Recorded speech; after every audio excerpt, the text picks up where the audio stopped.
Hello, ladies and gentlemen. My name is Day9 from Day9 TV. And I'm Rob Simpson from Blizzard Entertainment. And this is the After Hours Gaming League Week 2, Season 2, Game 2 of a game between two teams playing out in a game of games. and they like playing too. Jules from Team Zynga, not a Zynga-Zerg. Zynga, a largely Zerg team, because they value gameplay and alliteration, sending out their team captain, Jules, who is the Protoss player in the top left, saying, good luck, have fun, play Cityville. Because if there's one platform where it is great to advertise, it is StarCraft 2. And in the bottom right from Team Epic, it appears to be Llama. And now we see that both teams have switched up their players. Zynga losing the first match. I'm actually not aware how this format works. Well, Rob, allow me to elucidate for you and everyone who is watching right now as though that wasn't a planted question. In this league, both teams play in a best of 5, just one game per match. And each team sends out 4 players for the first 5 matches. So, if it's still tied up at 2-2, then we go on to the 5th match, what is known as the ace match. Each team then sends out whatever player they want. You know, it's on their team. You can't be like, I'm going to send out MVP. You can't cheat. Cheating is generally illegal in this tournament as well as others. But well, it's for charity. I thought I could break rules. No, Robert Paul Simpson, no. That would be the greatest tournament ever. Hacks approved for charity. That's in the Blizzard EULA, right?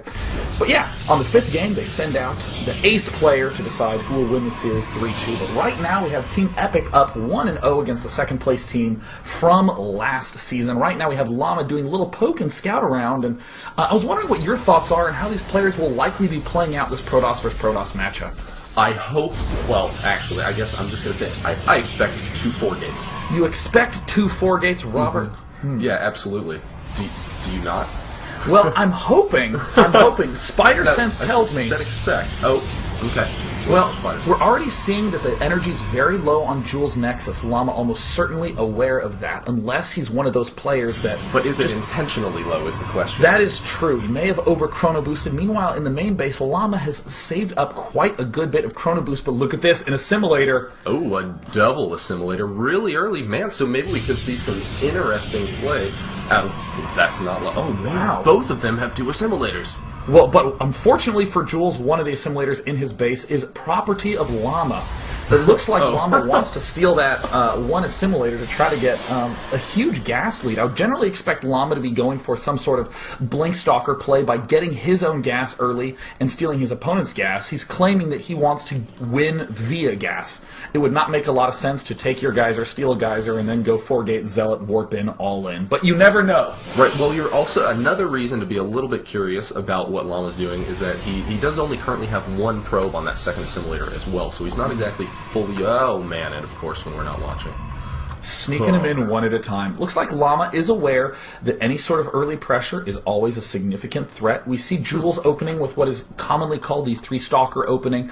This is an effective counter to the 4-gate, as you have the ability to move out in the middle of the map, always having a higher stalker count than your opponent. And as a result, you can kill off any sneaky probe that would build a pylon nearby your base. Except this one!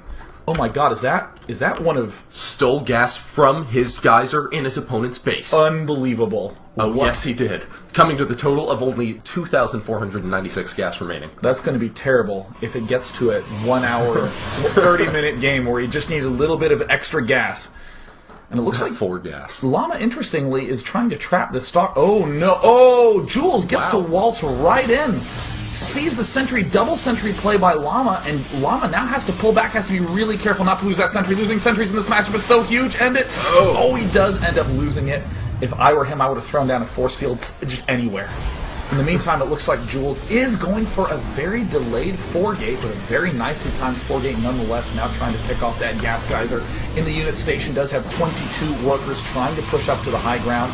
Jules does have vision up top, needs to kill it off.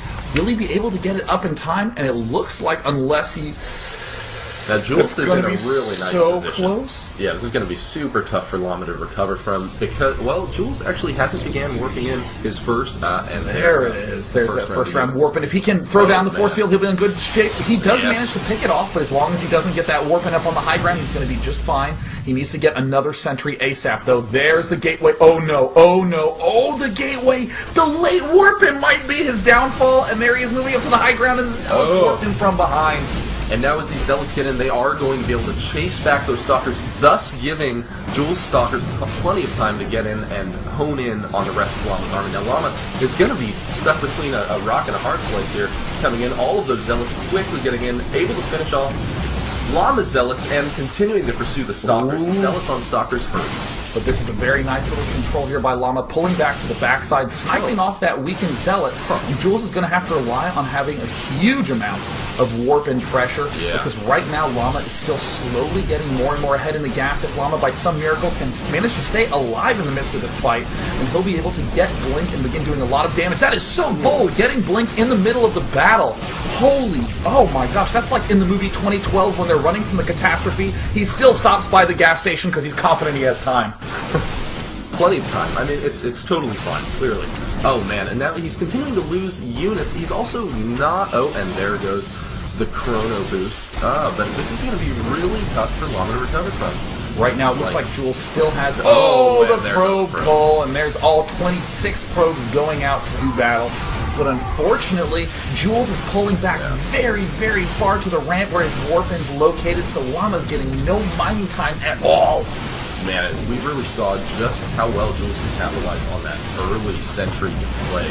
Just ultimately being able to follow up. There was no way to let him stop it, and there's the tap. There's the good game.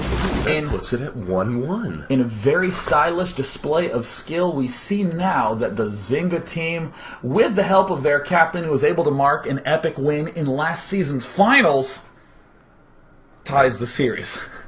I could not remember what the subject of that sentence was, but you know what? The series is tied up 1-1 between Epic and Zynga, thanks to that very, very well done 4-gate, and it really goes to show you that StarCraft 2 is a game of seconds. If this one single warp gate was just a little bit earlier with the warp in, he could have force-fielded his ramp, used his earlier blink and his superior 4-gate to win the game. So we're going to go ahead and hop into game number 3 right after this. Don't go anywhere. We'll see you soon.